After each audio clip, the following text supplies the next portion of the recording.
If this couldn't get any worse, according to Adam Rank, Matt Eberflus is set to according to Adam Rank, this is just a rumor, so take it with a grain of salt. Um, so what's up, everybody?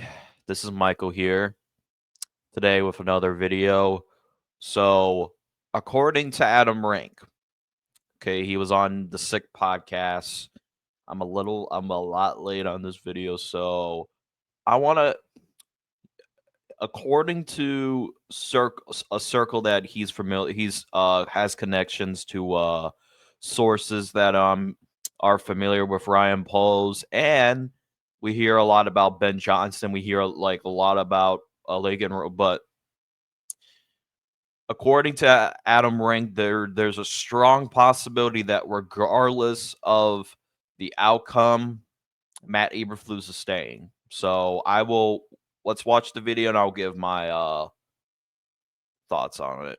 There's a possibility that Matt Eberflus actually has a 5-year contract and that he might be more locked in, because I talked, and I might have alluded to this a moment ago. I talked to some people within NFL circles, people who are close to Ryan Poles, and they indicated to me that regardless of what happens at all, Matt Eberflus is coming back regardless. That they're not going to be in a situation where they put him in the same spot that they put Justin Fields and Mitch Trubisky and Rex Grossman and everybody else. They're not going to do that. So I'm like, yeah, why not make this misery last longer? There's a possibility that Matt Eberflus actually. All right. So I have to digest what I just heard. Obviously, it does make a little bit sense in a way because they don't. And I had a theory about this for a little bit.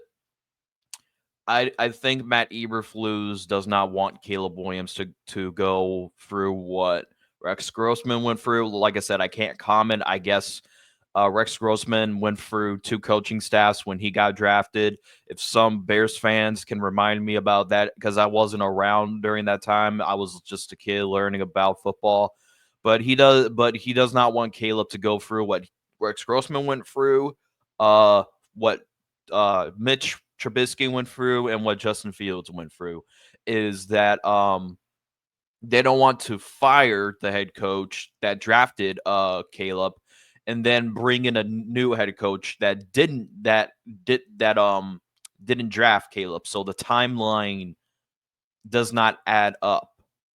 So in a way, it a little bit does make sense, but at the same time, you have to understand Ryan Poles is tied to the hip of Matt Eberflus.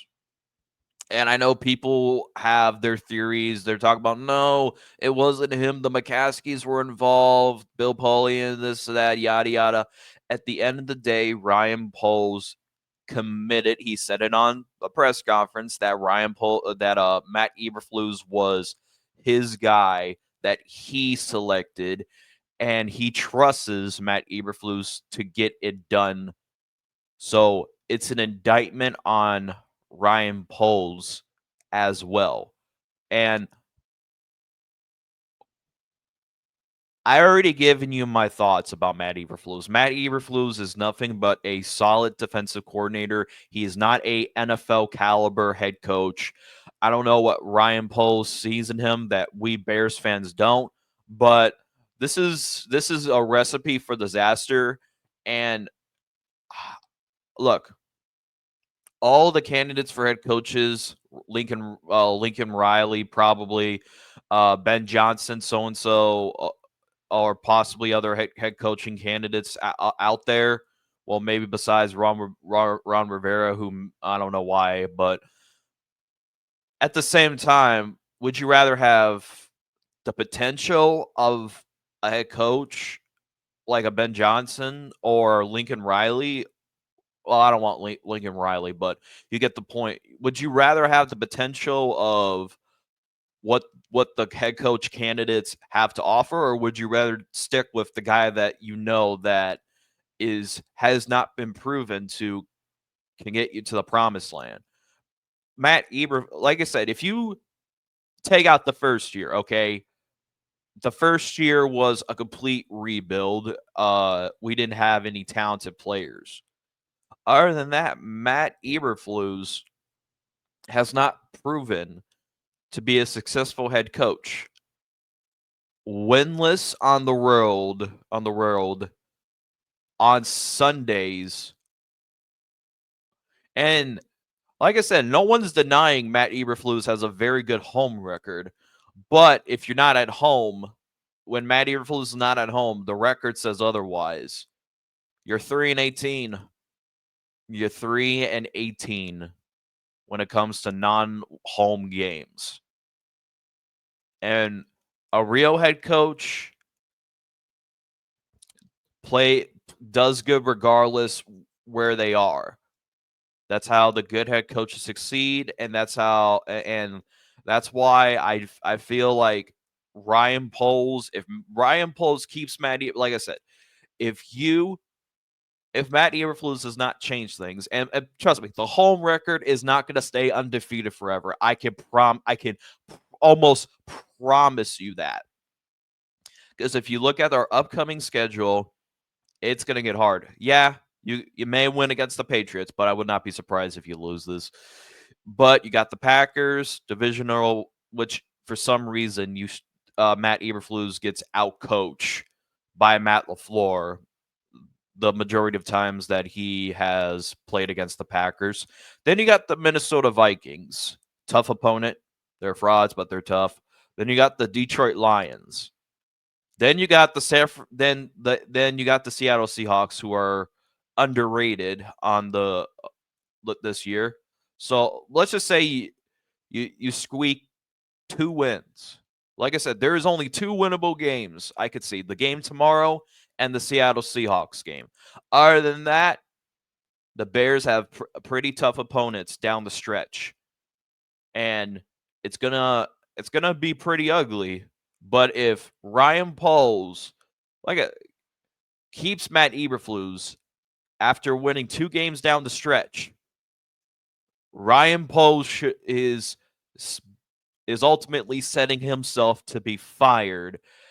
Not this offseason, but the following offseason. Ryan Poles will be fired if he keeps Matt Eberflus.